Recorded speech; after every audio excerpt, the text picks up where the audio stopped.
सुचरिता कुकरेती, आप देख रहे हैं अपना फेवरेट शो महाभारत। और महाभारत में आज बात करेंगे बीजेपी के मास्टर प्लान की। क्या बीजेपी ने दिल्ली फतह के बाद इस मास्टर प्लान को आगे बढ़ाया है? बीजेपी का मास्टर प्लान दिल्ली के बाद बंगाल।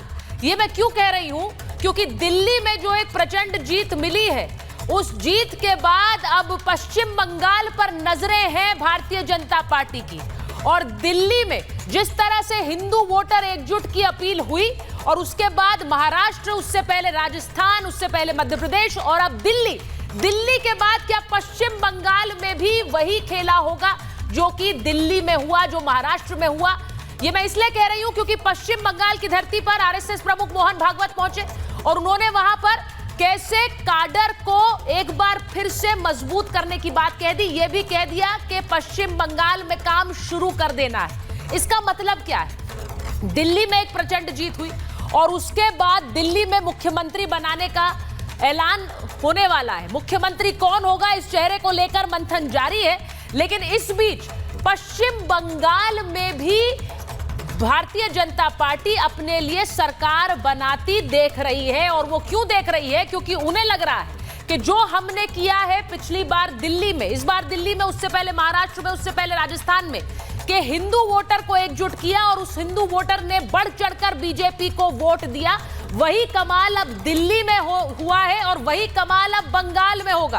बंगाल में हालांकि चुनाव 2026 में है, लेकिन क्या ग्राउंड वर्क शुरू हो गया है? जो आप मैप देख रहे हैं, ये सारे वो राज्य हैं जहां पर बीजेपी की या एनडीए की सरकार है और इसमें अगला पड़ाव पश्चिम बंगाल है। ये मैं इसलिए कह रही हूं क्योंकि वो ग्राउंड वर्क शुरू हो चुका है। मैं आपको बताती हूं कि आखिर टारगेट कैसे सेट किया है, क्योंकि सबकी नजरें इस वक्त दिल्ली के सीएम पर है। दिल्ली में सीएम कौन होगा, किस नाम को फाइनल किया है। लेकिन बीजेपी क्या सारा गणित समझकर ही उस नाम का ऐलान करेगी? क्योंकि जहां एक तरफ दिल्ली में सीएम का ऐलान होगा, वहीं पश्चिम बंगाल में विधानसभा चुनावों के लिए तैयारी शुरू भी हो गई। क्यों कह रही हूं? दिल्ली के बाद बीजेपी का बंगाल प्लान क्या है? केजरीवाल के बाद अब ममता बनर्जी टारगेट है, क्योंकि बंगाल में भी कमल खिलाने का मिशन है। अरविंद केजरीवाल की हार के बाद अब विपक्ष का एक सबसे मजबूत चेहरा कौन है, गढ़ कौन सा है? पश्चिम बंगाल, और वहां नेत्री है ममता बनर्जी। केजरीवाल को 12 साल बाद अगर बीजेपी को लग रहा है वो मात दे सकती है, तो दीदी का किला भी पश्चिम बंगाल में ढहाया जा सकता है और वो इस बार ही करना है। आरएसएस ने दिल्ली में 50,000 से ज्यादा बैठकें की थी और उन बैठकों में किस तरह से संदेश दिया गया था। अब बंगाल में भी संघ मिशन मोड में है, और मिशन मोड में होने का मतलब यह है कि वहां पर भी सरकार बनाने की तैयारी कर रहे हैं। क्या यह संभव होगा? मैं सवाल इसलिए पूछ रही हूं क्योंकि बीजेपी ने अपना मिशन बिल्कुल क्लियर कर दिया है। अगर 27 साल बाद दिल्ली में सत्ता आ सकती है तो पश्चिम बंगाल में क्यों नहीं? दिल्ली में जहां एक तरफ सत्ता हासिल कर चुके हैं और मुख्यमंत्री बनाने के लिए नाम का ऐलान होने वाला है, उसकी एक तस्वीर आपको दिखा देती हूं। ये देखिए, रामलीला मैदान की तस्वीरें हैं जहां पर मंच सेट हो रहा है। यहीं पर मुख्यमंत्री, दिल्ली के नए मुख्यमंत्री शपथ ग्रहण करेंगे। ये रामलीला मैदान में आपने कई बड़े आयोजन देखे हैं, शपथ ग्रहण देखे हैं, और आज जो आप देख रहे हैं ये पूरी तैयारी है क्योंकि नाम का ऐलान होने वाला है। किसको दिल्ली में बीजेपी नेतृत्व सौंपने वाली है, वो भी नाम का ऐलान होगा। लेकिन इस रामलीला मैदान की तस्वीर आपको दिखा रही हूं, क्यों? क्योंकि यहीं पर एक बड़ा मंच सजने वाला है। यहीं पर एक बड़ा मंच सजने वाला है और वो मंच कुछ इस तरह का होगा जैसा आप यहां देख रहे हैं। उसी मंच पर प्रधानमंत्री मोदी, गृह मंत्री अमित शाह, राजनाथ सिंह और 20 राज्यों के मुख्यमंत्री होंगे। तो कुछ इस तरह की तस्वीर होगी रामलीला मैदान में। दिल्ली में सीएम को लेकर जो खबर आ रही है वो आपको बता रही। सीएम के साथ साथ 2 डिप्टी सीएम भी होंगे दिल्ली में। एक डिप्टी सीएम पूर्वांचली समाज से होगा, तो वहीं दूसरा डिप्टी सीएम स्थानीय नेता दिल्ली से हो सकता है। विधायक दल की बैठक को अभी स्थगित किया गया है।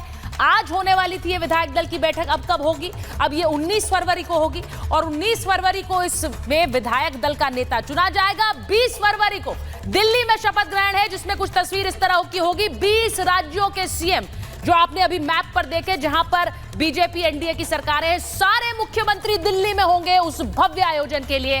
रामलीला मैदान में शाम तकरीबन 4:30 बजे का यह कार्यक्रम तय हुआ है। इनमें से कौन चेहरा होगा जो उस कुर्सी पर बैठेगा जहां इस वक्त आप प्रश्न चिन्ह देख रहे हैं? एक रिपोर्ट आपको दिखाती हूं, उसके बाद महाभारत।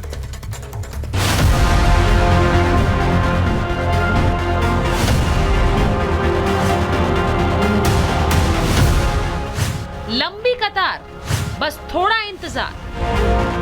अब बस कुछ घंटों का समय बचा है। दिल्ली का सीएम कौन होगा ये साफ हो जाएगा, लेकिन सीएम पद के नाम के ऐलान से पहले दिल्ली के ऐतिहासिक रामलीला मैदान को सजाया जा रहा है, जहां 20 फरवरी को शाम 4:30 बजे शपथ ग्रहण का बड़ा कार्यक्रम होगा। विधानसभा चुनाव के नतीजे आए 10 दिन हो गए, लेकिन सीएम के नाम का ऐलान नहीं हुआ। इसे लेकर दिल्ली की कार्यवाहक मुख्यमंत्री आतिशी सिंह ने बीजेपी पर सवाल खड़े कर दिए। भारतीय जनता पार्टी के पास मुख्यमंत्री का कोई भी चेहरा नहीं है। दिल्ली की सरकार चलाने के लिए उनके पास एक भी व्यक्ति नहीं है जिसका वो चयन करके उसको मुख्यमंत्री बना सकते हैं। आम आदमी कोई राजनीतिक दल नहीं था, वो एक गिरोह था, एक मित्रमंडली थी अरविंद केजरीवाल की, जहाँ पर एक परिवार का शासन है। भारतीय जनता पार्टी में भारतीय जनता पार्टी कार्यकर्ता आधारित पार्टी है और हमारे यहाँ एक एक निर्णय हमारा नेतृत्व बहुत सोच समझ करके लेता है। दिल्ली का सीएम कौन होगा इसका पता जल्द जाएगा, लेकिन विपक्ष की बेचैनी ये बताने के लिए काफी है कि हार का दर्द उन्हें कितना है। कि कहीं ना कहीं कंफ्यूजन है, कहीं ना कहीं आपसी तनाव है और कई लोग मुख्यमंत्री बनना चाहते हैं। आप इंतजार कीजिए, जल्द ही शपथ ग्रहण समारोह भी होगा। एक जनता की चुनी हुई 2/3 बहुमत की सरकार आएगी और दिल्ली को विकसित दिल्ली बनाकर दिखाएगी। 27 साल बाद दिल्ली में चुनाव जीतने के बाद बीजेपी उत्साह से लबरेज है। सोच रही है कि अंग यानी बिहार, कलिंग यानी उड़ीसा जीत सकते हैं तो बंगाल में भी जीत संभव है। इसी मंत्र के साथ आरएसएस और बीजेपी बंगाल में मैदान में अभी से ही उतर चुके हैं।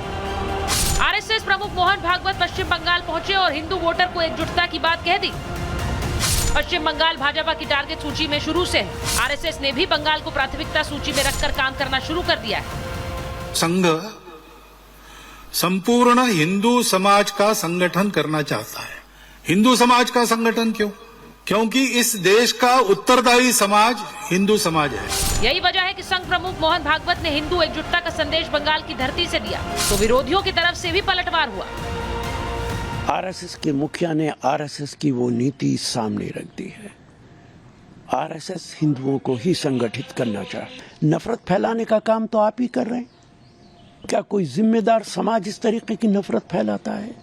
हिंदू मुसलमान करता है। कहा गया कि दिल्ली के चुनाव में आरएसएस ने बहुत बड़ा रोल प्ले किया।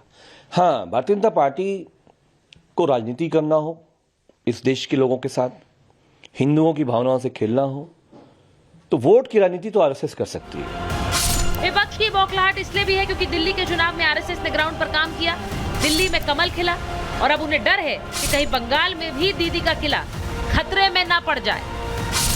Bureau report, Republic Bharat.